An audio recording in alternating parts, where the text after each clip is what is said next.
Kate, welcome to Yachting USA. I've been looking forward to this. Thanks, Rick. I appreciate it. I'm glad to be here. Oh, it's good to be here too. We're in your digs here today. Yes. And we're going to get to talk about something that those that know me know that I'm really, really passionate about, and that's the ocean ecology. How we engage in what we do with the ocean is our foundation. It's our lifeblood. Yeah. And I remember a good friend of mine, Michael Moore, mentioned something after he saw a event I did a couple years ago with the Seakeeper Society, in which I talked about the ocean, and I established that when I look back on my career, I can trace every single dollar I've ever earned to the ocean. Every job I've ever had, every piece of income I've ever made has some connection to the ocean. And so when I think about my life and how I have basically professionally prospered, I've got that to think of and thank. It's that important. So there we go. We'll start with that. We'll start Welcome there. aboard. Tell me about you. Tell me about how you got your love for the ocean and eventually fell into this space or created this space. Yeah. Well, that's a little longer story, so I'll try to shorten it up a little bit. So I grew up in the Midwest. I'm from Minnesota originally. So Land of a million lakes or 1,000, 10,000 lakes? Yeah, 10,000 lakes. 10,000 lakes, yeah. So the first time I saw the ocean was when I was about 7. And then I did not see it again until I was going to go to school out in New York for marine biology. Oh, wow. So a lot of people would ask my dad, how does a girl from Minnesota fall in love with the ocean and never hardly experiencing the ocean? I mean, grew up swimming and all that. Yeah, fair question. Right. But I'll tell you, it was probably from a show that was back in the 90s called Sequest DSV. Have you ever heard of it? I have. So it was a science fiction, but it was about a submersible in the ocean.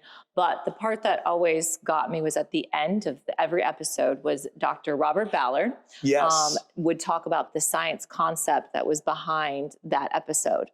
And so that's kind of really where I fell in love with the ocean. I thought that's what I want to do. And I looked at the schools out in New York for focusing on marine biology. Right. And that's where I ended up going to college. I did my undergrad in marine biology. I had the opportunity to spend a semester sailing. So I did a semester at sea on a 131-foot schooner all through the Caribbean. Oh, wow. So it was probably one of the most amazing, kind of challenging experiences of my life.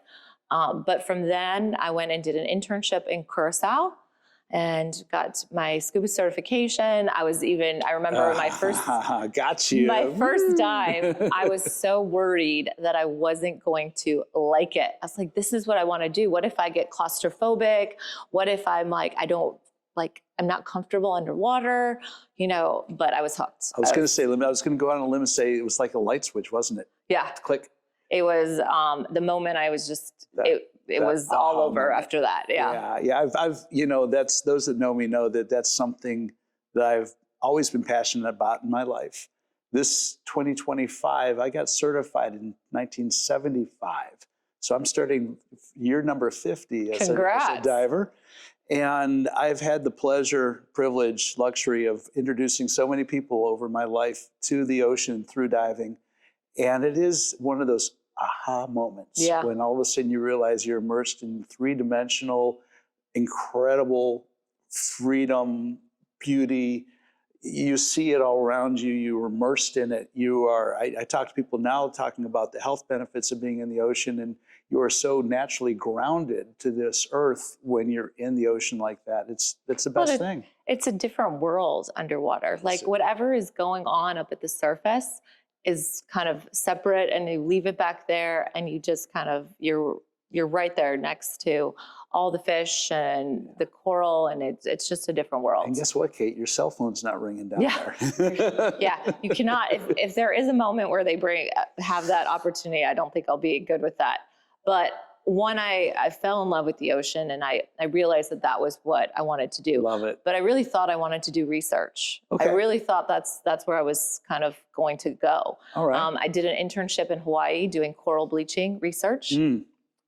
Back when we were first discovering coral bleaching. So I was doing research, and I realized that I liked research, but I didn't love it. Okay. What I loved was teaching. I loved educating others about the marine space. And I didn't think I would ever fall into traditional education, but I liked education. And so I ended up finding my way here to Fort Lauderdale and started teaching. I was taking some master's classes at Nova Southeastern University. And one of my professors said to me, well, while you try to figure out your next step and what you want to do, if it was traditional education or if it's experience, so, why don't you teach? They need good science teachers right now.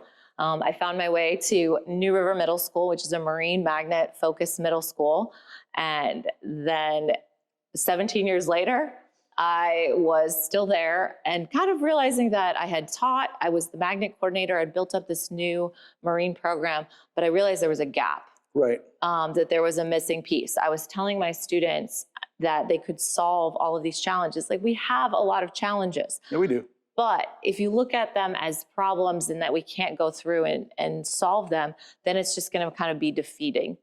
Whereas we can look at them as opportunities for solutions and not necessarily as a problem that we can't solve. But we didn't really have that space built up here yet. We didn't have examples of solution-based companies in this space. And so my relationship with Marine Industries Association started back when I was at New River Middle School with our marine magnet. It was established and supported by the Marine Industries Association about the jobs that are in this space. It's not just the marine biology side, it's all the marine careers that are connected. And so I'd had a relationship with Marine Industries Association, with Waterway Cleanup, Plywood Regatta, taking my students to the Fort Lauderdale International Boat Show. And over that relationship, Phil Purcell and I had many conversations. And one day we were talking about the Marine Research Hub and this idea that they had formed with basically helping commercialize research, getting the research out of the lab to be solutions, to build businesses, to create that space. And I was like, wait a second, this is the space that was missing. This is the gap that was missing. Yeah, that was my aha moment when I was introduced to the Marine Research Hub recently and understood the role. And I thought, about time. You know, particularly here in South Florida with so much going on. And, you know, we talk about how Fort Lauderdale is the yachting capital of the world. We are. But it's more than that. You know, it's one of the premier cruise destinations of the world. We've got two of the largest port facilities in the world right here, Fort Lauderdale and Miami. I could go on. We've got we got one of the largest, you know, slowest moving rivers in the world, the Everglades, passing just to the west of us and dumping into Florida Bay, and, you know, feeding all the waters that come up out of the Gulf and sustain their reefs. Or destroy our reefs. Third largest barrier reef in the world is in our backyard. Yes, I know. And most people do not know that. I tell people that all the time. They look at me like, yeah, everybody talks about the Great Barrier Reef off of Australia, but, you know, starting at the Dry Tortugas and running all the way up the coastline of the state of Florida, we've got the third largest barrier reef in the world. And when I started diving in 1975, it was the third largest coral reef in the world. You can't really call it that anymore. The live corals have most of them, probably 90% of the live corals are gone now. The reef is still there. The infrastructure is still there. There's foundation for corals to grow back. It's not a complete lost cause, but it's a tragedy on so many levels. I support and promote a program called Project Baseline. And this was done through Dr. Todd Kincaid and under the auspices of Global Underwater Explorers, GUE, which is one of the only nonprofit diving training certification programs in the world. And what that does is it puts citizen scientists, so to speak, the everyday diver onto our reefs and sites where we capture in that moment and document the location, the day, the time, the conditions of what we're experiencing. And so you could go back and look at the database 5 years ago or 10 years ago, compare it to what you see today, and see whether or not that site is improving, degrading. And you can do that 10 years from now. And Yeah. so this Project Baseline is creating a baseline of information. And I just bring that up because when you talk about the third largest reef in the world and what's going on, I think it's important that people understand, because you look out on the ocean, it's blue and it's beautiful. Yeah. It's a beautiful place, but you don't really understand fundamentally what's happening below those waves. Yeah, and you don't understand how everything is also connected, and data is such a huge part of making our decisions today. Right. And that's where, the blue economy comes in, and the new blue economy is what people are talking about now, because it's a data-driven decision-making economy. It's about the sustainable use of our resources. Right. Instead of looking at the ocean and just being this kind of unknown, keeps going forever, dumping potentially. We used to do that, whatever we didn't want to see, we felt like, well, the ocean will just take care of it. Well, now we're realizing that that's not the case. We need to look at our resources in our ocean, and our waters and rivers and lakes and streams. All the blue, the Yes. water stuff, Right. has a resource for us if we use it sustainably, if we use it with good decision making, that we know it's going to not take, but we're going to take within a balance and keep replenishing. There we go. It's going to be our livelihood, for jobs and for protection as well. Well, Kate, let me throw some numbers that you shared with me back at you so you can speak to these. And Yeah. this kind of ties into what I started this program with about my own blue economy and the income I've taken from the ocean in my life. You shared with me that in the future, $3 trillion and almost 40 million jobs by 2030. Mm-hmm. Those are amazing numbers. It's true. And it's only 5 years away that they're making No, this estimate. you didn't say, you didn't say by 2050 or 2080, you used 2030. Yeah. So that means it's real, it's tangible, it's happening right now. I know, for instance, the expansion of Port Everglades factors into that, as does so much other work and business around the ocean. To talk to us about these numbers and where this comes from and how we can plug into this. For sure. So that, like we said, 5 years away is 2030. It doesn't, like when we used to say it, now it's lightning speed, we'll be there. Right. But it's like the fastest growing space right now with the blue economy. It's really looking at the jobs that are connected, port activities, like you mentioned. That encompasses goods and services coming in and out of our ports. Yep. So all of the things that we are eating, drinking, wearing, using, Fueling our vehicles. 90% of our goods and services are coming through the ports. Right. Secondly was aquaculture, food. A food source is going to be one of the other areas that are really on the rise, because we're in probably, I think it's around 2030, 2040, it's going to be 9 billion people on planet Earth that need protein. I heard that they're farming salmon off of Homestead now. Yeah, so it's one of the largest land-based aquaculture facilities is based in Homestead, and it's called Atlantic Sapphire. Right. You can actually buy it at Publix it's called Blue House Salmon. That's right. You can buy it at Publix. It's a Norwegian-based company, but they came to Florida because of our aquifers and getting the fresh, non-polluted water from our deep aquifers. Yes. And that's where we're doing, looking at our land in a different way. Maybe we can't farm it anymore in the traditional sense of farming, but we can aquaculture farm it. That's right. And there's offshore aquaculture has its problems and some of the issues and pens and different things. Right. But land-based, you can use recirculation. You can really control what's going on in the water, the size, and dealing with bacteria and different things like that.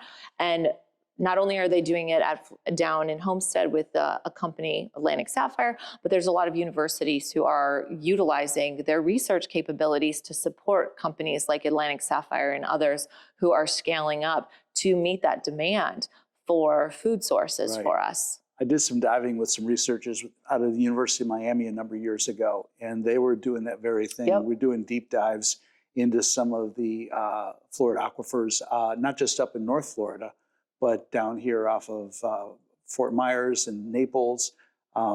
There's an amazing aquifer below our feet right now. Yeah. And so few people are truly aware of it. And understand how it kind of works and how it is important for our livelihood and for taking care of our backyard as well. Right. So when you talk about, you've got port activities, you've got aquaculture, you have marine renewable energy. Energy is a huge thing. You know, we need to find new sources. Fossil fuel is not necessarily going away.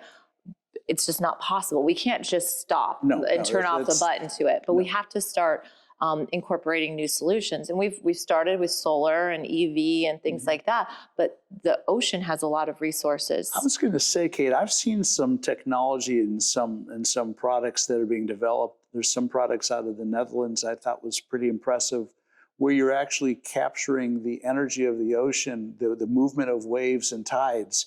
You know, it's a constant given. It's never going away. It's not, you know, clouds don't make it stop or reduce. And, you know, the winds don't stop blowing. The ocean doesn't stop moving. Yep. And so you talk about dependable, reliable source of constant energy. It's just finding the efficient transfer of that energy into something we can turn into electricity. And that's where research comes into play. So what you talk about what's happening in the Netherlands with energy, well, we have the Gulf Stream. Yes, we do. One of the strongest, fastest, always moving bodies of water. Yep. And Florida Atlantic University is currently working on harnessing that energy of the Gulf Stream. Yeah. And so they are working on this right now. Yeah. And it's basically helping to find it, get it, you know, harness it, and then get it back to land. And they're doing that up at their Harbor Branch campus, where they're also working on aquaculture. And so that's where the Marine Research Hub kind of comes into play in this space, is that the research is happening, the potential for all of these needs for aquaculture solutions, for energy, for ecosystem habitat restoration, like with we were talking, you mentioned about the coral reef, right? And how that is an important for not only the ecological impacts, but also for infrastructure protection. And all of these needs that we have in this growing economy is based in research-based solutions. Right, right. But what we were noticing, and this is how the Marine Research Hub was kind of formed, is Phil Purcell was having a conversation with Bob Swindell, who is the president of the Greater Fort Lauderdale Alliance, which is the economic development engine here in Broward County. And they were at the boat show and just having this conversation, which is, you know, a lot of how ideas start and through conversation, and basically said, we're surrounded by these great oceanographic institutions doing amazing research, but where is the research and these solutions, technology, leaving the lab to create jobs and businesses that are going to be deployed and solve our challenges? And that's where it was kind of like, all right, this is where the hub started. So they brought together all 4 of the major universities: Florida Atlantic University, Florida International University, Nova Southeastern University, and University of Miami, the 4 major ones, brought them to the table, all their presidents, along with all 3 of the economic development organizations in Miami, Broward, and Palm Beach, and then Marine Industries Association, and formed the Marine Research Hub. Exactly. So that's the foundation of the hub. That's how it had started. Wow, wow. And jeez, Kate, you found yourself in the middle of something really big and special. Yeah, and it was just this idea that we needed to take our assets that we have and elevate them and create that awareness so that we can commercialize the research. We can make money and do good for the environment at the same time. Right, right. Well, I'm going to take this opportunity to throw something out there too, so that people listening to this, maybe I can plant a seed, because a lot of people would listen to these conversations and go, well, that's great. And you've got this hub and you got these people and you get all the, well, I'm just a guy. I love living and boating around the area, but what can I do? And I turn that around and say, well, I'll tell you what I do. I've got it's my little boat. It's a 10 meter, 33 foot center console boat, 20 years old that I fall in love with and probably spend too much money on. But I like using that resource as a give back. So for instance, a year and a half ago, Dr. Paul Arena from NSU partnered with my son and I, and we would take him and his grad students out with their ROVs, and we did site mitigation surveys off of Port Everglades. I hooked up with and associated with the International Seakeeper Society. Yep. We were just out last week with some grad students out of the University of Florida, Gainesville, and Dr. Shelby Thomas and some of her people that are doing some coral restoration work.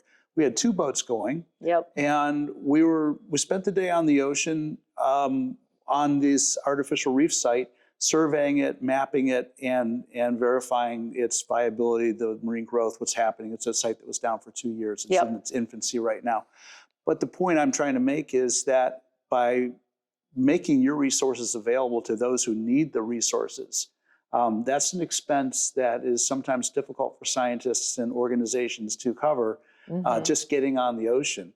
You look at the fleet of boats around here, and I'm sure there's more people than just myself that have this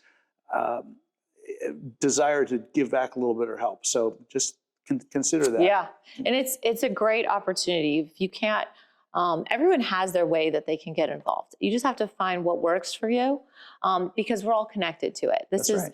In Florida, second longest coastline in the world, or I'm sorry, second longest coastline after Alaska in the US. Okay. So that's important that we have all of these resources and all these assets, and we have to elevate them and use them to our advantage to help us grow and protect ourselves from where we live, you know, right. and dealing with a lot of impacts. But it's really, like you said, is finding what works for you. You have a boat, you have that time and the ability to give it. Other people may not have that, but they can get involved at their level that they would like to get involved. That's right. And I think one of the unique things about where we're at right now in terms of the blue economy and the environment is people used to think about the environment and the marine space as something that was a philanthropic endeavor. Like you give to take care of the coral reef, to do restoration, to protect the manatees, to protect seagrass, mangroves, all of that. But now there is an opportunity to say this, you can actually make money and do good for the environment at the same time. It's an investable opportunity. There you have it. And that's where the Marine Research Hub is really trying to help connect those dots and connect the research so that it leaves the lab, becomes commercialized, becomes an investable solution so that you can make money, do good for the environment, and really protect what you love and the reason that you love it, and that you're buying a boat and going out, diving, getting under the water, living in the coastal areas, because people love it. Right. It's like this energy that you get from the ocean, but we have to give back to it and we have to be able to take care of it. It's a two-way street for sure. And I think that's maybe what's been missing in the conversation is, you know, yeah, it feels good to stroke a check once a year to your favorite maritime charity and say, here, I did my part. But when you realize, particularly a lot of people listening to this podcast, because we talk to the yachting industry in general, the vast majority of people listening to our voice right now can connect their income some way, some form to the ocean. Yes. I think that's a given. So to get your head around the idea of the job creation and the revenue potential that is the byproduct of being involved in organizations like this, I think that's huge. And I think once people understand and embrace that, corporations understand and embrace that, the investments that get made then change. Yeah. And for the better, because investments need to be made. For sure, because it cannot be done without investment from the private sector. None of this is going to move the needle. Absolutely true. So you talk about investments in private sector and opportunities. You were sharing some of it with me. I thought was fascinating. Having lived on the water for a period of time and at a period of time in Fort Lauderdale, that if you needed to do anything, you had to elevate your seawalls. And so the seawall behind my house had to be brought up 20 inches or something like that. And you look around and you see all that deterioration of the infrastructure because these seawalls are formed around steel rebar, and over a period of time, that stuff gets saltwater intrusion, the rebar expands with corrosion, cracks the concrete falls apart, boom. You know, you got to do it all over again. You were sharing with me some new technologies that make this infrastructure last, 2, 3, 4 times the lifespan of a typical poured concrete seawall. Yep. Things like that. Yeah, just being able to use technology to solve and make minor changes sometimes. Right. Because seawalls is an issue that we have here, especially in Fort Lauderdale and along any coast, right? is raising the seawalls due to sea level rise, to stronger storms, all of those different things. So instead of looking at the traditional, which was built about, most of the infrastructure here in Fort Lauderdale was built about 50 or 60 years ago. It had a lifespan of about 50 or 60 years. Right. That's why all the sewer failures are happening. Time to renew, but instead of going and just doing the traditional, let's look at some new technology. 3D printed seawalls, 3D printed technology. Nobody even thought about 5 years ago. No one was really talking about 3D printing with concrete. Right. And then not only doing the concrete in a 3D printed, which cuts down on time that it takes, which then cuts down on cost as well. But now putting in, instead of using traditional steel rebarbs, you use composite that is not going to expand and break down. So it's now your longevity.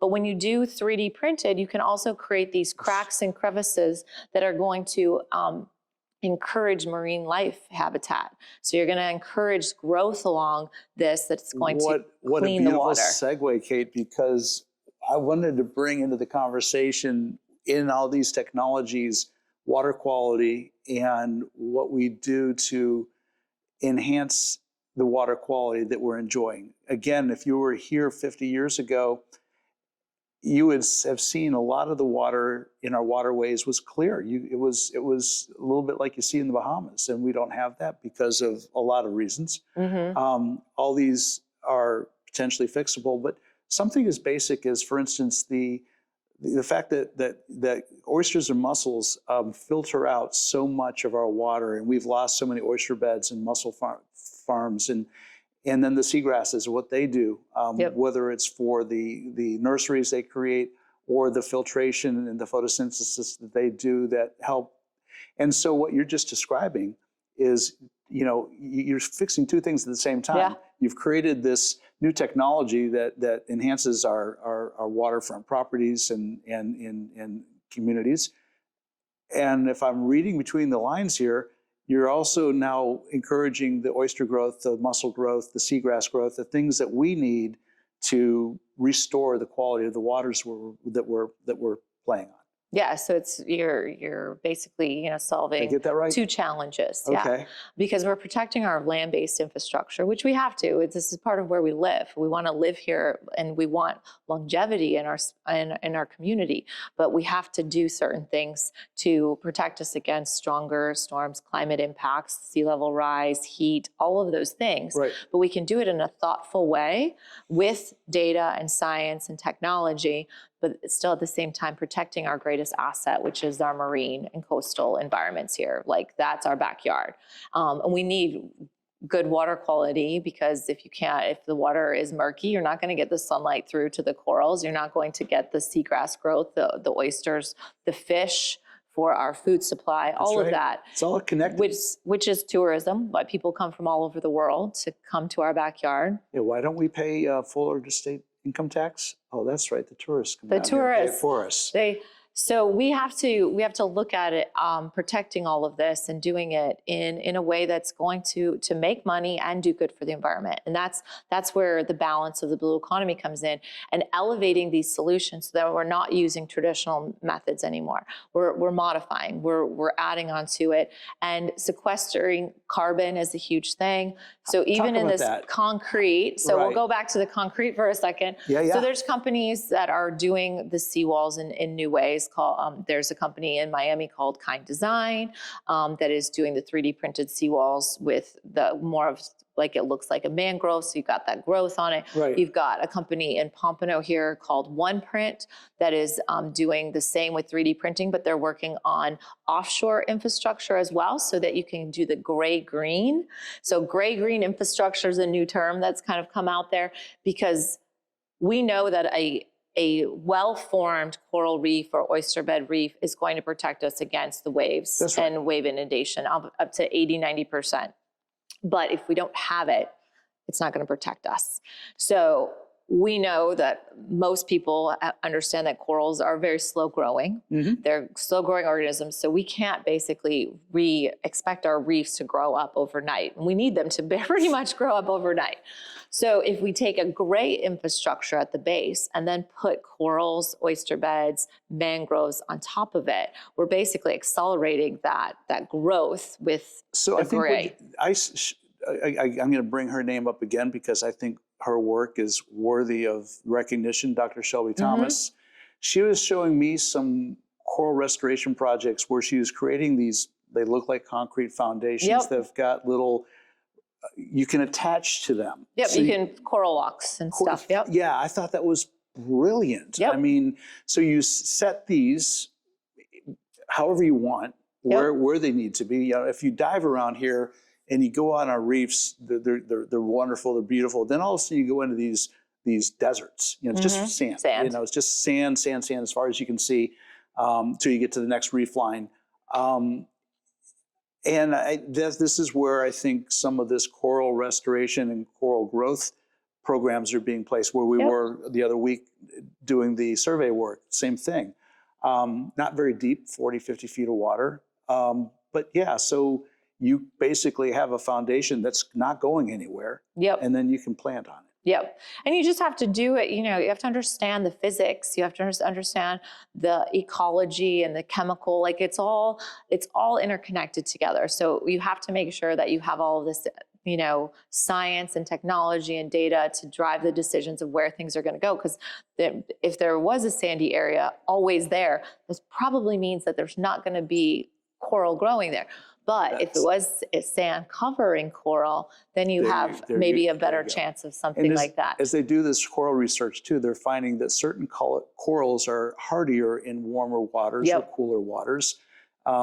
They like certain pHs or certain water flows. And so you can start basically selectively growing depending on where you are going to put these animals. And University of Miami is really leading the way, with Nova Southeastern University also doing a lot of work on the genetics. What's really great is everyone is working together on these things. So one of the universities is kind of focusing on one area and the other one's focusing on this area, and then they share their research and information so that it can be, you know, deployed more quickly. But what we have to do is we have to look at how, you know, we can work together in this gray-green infrastructure. And 3D printing is a way to do it more quickly, more efficiently, and deploy it. But at the same time, we can also use concrete is a huge, you know, contributor to our carbon pollution. But if we can find ways, we're not going to get away from using things. We have to just find ways to make it better and more efficient. And so there's a company up in Boca that is called Carbon Limit. And they actually have an additive that they've created that can be added to traditional concrete that will absorb and sequester more carbon over time. So now you're basically starting to absorb some of the carbon so that we are, you know, lowering our impacts a little bit more.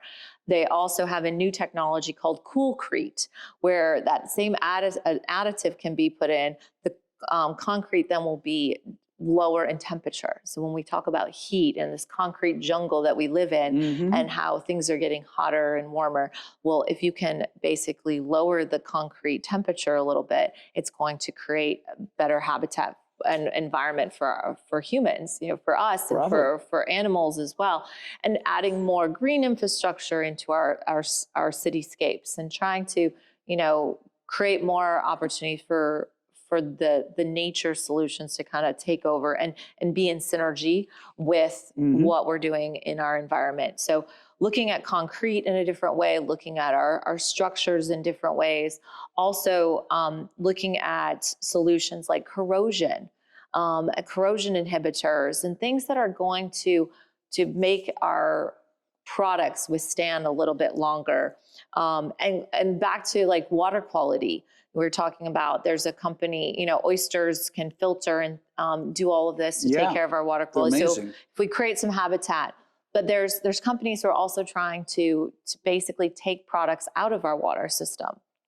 For example, there's a company called Water Warriors that actually has these small little pellets that look like mints. The first time I saw them, I was like, they were in a little container that looked like little mints, but you put them into a boom sleeve, you can put them into a waterway, and they will absorb and sequester phosphate, which phosphorus, Wow. phosphorus That's is a part of limiting, the cycle. yes, Right. so it's a limiting factor in harmful algal blooms. Yes. And so if you can take that out, you're going to have a, basically stop or lower the chances of harmful algal blooms happening. But what's really amazing is that basically after it becomes, they sequester the phosphorus in these pellets. Once it becomes saturated, you can actually remove the pellets, ship them anywhere in the world, and they can become a slow release fertilizer. I was just going to say that the phosphorus is so that we don't have to keep mining more phosphorus. Wow, talk about the ultimate product that naturally recycles itself. With a great circular economy to it. Yes. And so they're a newer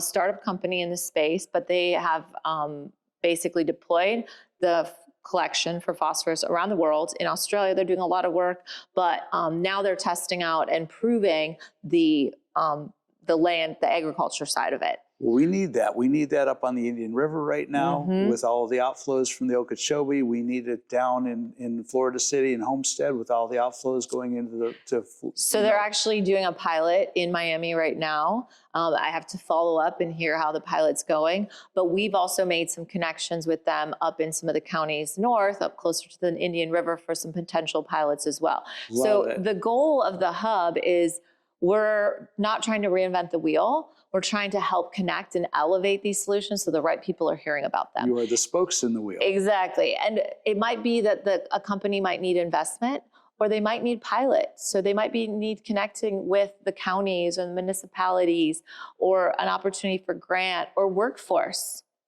Or research, and that's where the universities come in, because if you can validate the science, so a lot of our companies like Kind Design, Smart Seawall Technology, which is another shoreline infrastructure, it's like building blocks, Legos almost, they're working with some of our universities to test and validate the technology in the labs. But it's also an opportunity for more research, for more R&D to be developed, and the workforce to be developed in that space. I love it. Now, when I was here a few weeks ago, I interviewed Phil Purcell. It was a great conversation. You and I were speaking briefly, I think right before that. You mentioned a company, Phoenix Waste Solutions. And I thought, wow, that is so cool. Tell us about this company, what they're doing. So before I tell you about Phoenix Waste Solution, I have to tell you how I met them. Please. Because I think that's an important piece of this whole puzzle as well. Right. So Ocean Exchange. Ocean Exchange is an accelerator pitch program. It's a nonprofit, just like we are, but they're in the space of the acceleration. They're kind Explain of like helping the companies move to that next level of growth. Okay. And really helping kind of connect them with the investment, with the scaling up of the company from that startup phase to a more established company. Right. That's kind of where their space is at. So Ocean Exchange was actually based in Savannah, Georgia. They're about 13 years old now of a company, and Marine Research Hub found them. So Kelly Skidmore, who is now Representative Skidmore up in Palm Beach area, and I'll come back to her in a little bit. Okay. But she used to work with Marine Industries Association, and she was really the founding, help establish the Marine Research Hub with Phil. She set the foundation for where I'm sitting today. So she did all the... Kelly. I always say thank you to Kelly and Chip LaMarca, because I'm in this role because of these two really supportive people who have a love for the ocean and this blue economy. Right. But so Kelly met Ocean Exchange in about 2018, 2017, and they needed to relocate. Like, they're in Savannah, being an ocean-based solution company accelerator, it doesn't have a lot of ocean. They have a small part in Georgia. But so we helped relocate them down here to Fort Lauderdale in 2019. Ocean Exchange relocated. So their event takes place here every year at the end of October, right before the boat show, which is very strategic as well. Sure. And it's a 2.5-day pitch competition for investable solution-based companies. So hold on, let me get this right. A 2.5-day pitch For investable companies. Okay. So they're early stage, maybe seed funding rounds, maybe they've had, family and friends who've helped them. They might still be, they have a prototype, but they may not have had a pilot. So they need some more capital. They need to bump up. They need to get pushed. Right. So Ocean Exchange gives, we give out 3 $100,000 award prizes yearly. Wow. To investable solution companies. That's real. Yeah, it's real money. Marine Research Hub is a sponsor for one of the awards, a part sponsor. And these are, like I said, solution-based companies that are coming from all over the world. Okay. So we have a review process that it has a panel review. Last year, I believe there was about 150 to 160 applicants. We narrow it down to around 15 came last year from all over the world to pitch. Wow, that's quite a process then, knock it down to 15. To knock it down to 15. It's an interesting process, and there's a lot of people that are involved in it because everyone comes with different skill sectors, background, from the science side to the business side and everything in between. Mm-hmm. And so these companies come and pitch over 2 days. Others are in the audience, delegates we call them. They actually come from all sectors, and they get to vote on who wins the money. Wow. So you get to have really great, meaningful conversations. You get to hear about these amazing companies that need not only funding, but they might also need pilots and projects and technology and connections as well. So relocating, having Ocean Exchange now here in our backyard, it was really important. Not only do they have these 3 $100,000 award prizes, there's also 2 collegiate level prizes at $10,000. And those are for newer stage ideas that are coming out of the universities, that research base. And we want to give them that next step so that they can, get maybe the business advice that they need, create that prototype that they need so that they can come back for the $100,000 award prizes. That's the goal. So over the last couple of years, so 2019, Ocean Exchange relocated, and they've just been growing in terms of the blue economy space. Okay. And last year's winner for the Neptune Award, which is what we call one of the awards, was Phoenix Waste Solutions. Phoenix Waste Solutions. So they won in October, and the solution with Phoenix is that basically they are a low plasma technology solution that will basically break down, very similar to incineration of waste, but not incineration, because they're not giving off the toxic products. They can actually capture that and clean it and meet all of the EPA standards, but at a smaller scale.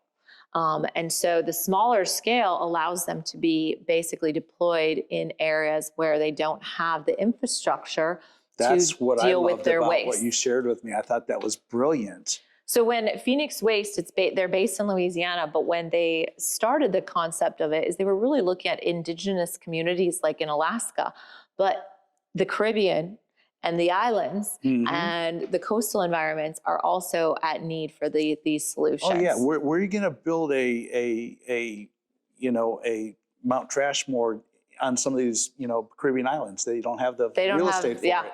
And they have to ship their trash off the islands, and it's very expensive. Yeah. And dealing with waste is, a problem that everyone has to deal with. And so if we can help connect those solutions, but deploy it, do pilots, support them, that's going to be a benefit to our environment. Now, you were telling me that the byproduct that comes from this incineration is actually able to be recycled into building materials. Yeah, ash. So you can actually create these blocks that now can be building materials and whatever else needs to be used in our infrastructure. I find that fascinating. Yeah. I love it. I love it. So that is just a whole lot of spokes in the wheel. These are companies that are in the blue economy that are innovating, being innovative, which we like. And at the same time as they're finding ways to scale their business and actually make money, they're helping our ecology of the ocean, which is it's fundamentally essential. Yeah, it's important. We have to live here. We want to take care of our environment, and we can do that by elevating solutions that are going to create jobs, build business, while also taking care of our marine environments. So talk to me real quick about the Office of Ocean Economy. Is that kind of what we're talking about here? You did mention, Representative Chip LaMarca and Kelly Skidmore. Yeah. Kind of wrap that up. Wrap it up real quick with because I know we're running out of time. We're gonna have to have a second whole segment on this. We're going to talk about that in a minute, but absolutely. So the Office of Ocean Economy is a state established office for Florida. Yeah. It was put forth by Representative Kelly Skidmore, who I mentioned is connected and highly impactful for the Marine Research Hub, Right. and Representative Chip LaMarca, who helped carry water and get us some funding and then supported this office. So the goal of the Office of Ocean Economy at the state level is to identify the university, institutions, research and technology that could be commercialized for the blue economy. So the first start of this office is to really look across the entire state of Florida and say, where do we have technology and research that could be commercialized? And then it's about supporting that steps to being in incubators and accelerators, to build the business, to ultimately create the jobs that are going to help elevate and put Florida on the map for leading the way with the blue economy. Bravo. I love that. So, Kate, I'm going to wrap things up with a concept that I enjoy talking about, doing well for others. And in this case, I'm going to actually be a little bit selfish. And I'm going to let you help me announce the fact that you and I talked about this a couple weeks ago. And I sat down with my producer, Ray Rao of Yachting International Radio. And I believe you're going to join our network. I am. You're going to have your own podcast soon. Yeah, I'm learning from the best here. Let me say, welcome aboard. This is going to be fun. Talk to us. What are we going to do with you? Oh, well, it's an idea that we've been kicking around a little bit. And then after connecting and chatting more with you, we just decided it was really time to create a podcast that is going to connect all these dots, that's going to impact a greater audience. You can do I love in-person things. I love being able to meet people and make those connections.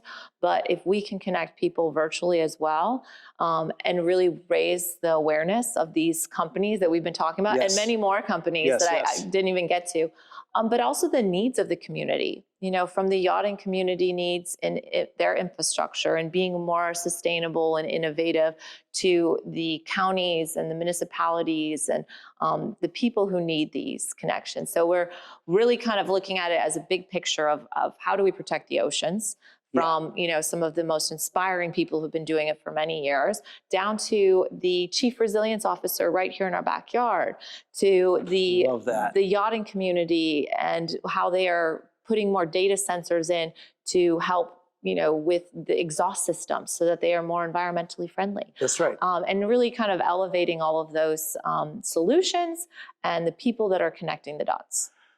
Do you know what you're going to call yourself yet? Put you on the spot. Sorry about that. Put me on the spot. I keep saying always kind of connecting the dots, but I don't think we've really come up with a name yet. All right. So if you have any suggestions, I'm open. Well, hopefully I'll be one of your first guests, and love to have you. Would be fun to go down a few more rabbit holes. We could have gone another 45, 50 minutes easy. But sure. we have to be respectful of time and commitments, and which is a great way to say, I'm looking forward to continuing this conversation in the near future. We will. Yeah. And in between now and then, just nothing but great things. Thanks. Yeah, I'm looking forward to it. I'm excited, and I cannot wait to share more of what's going on in this space. Well, I'm looking forward to helping you share this. It's going to be fun. All right. Thanks, Rick. Kate, thank you. And again, thanks everybody for joining us. I hope you enjoyed. This was a really special episode of Yachting USA. And until next time, I'm out of here.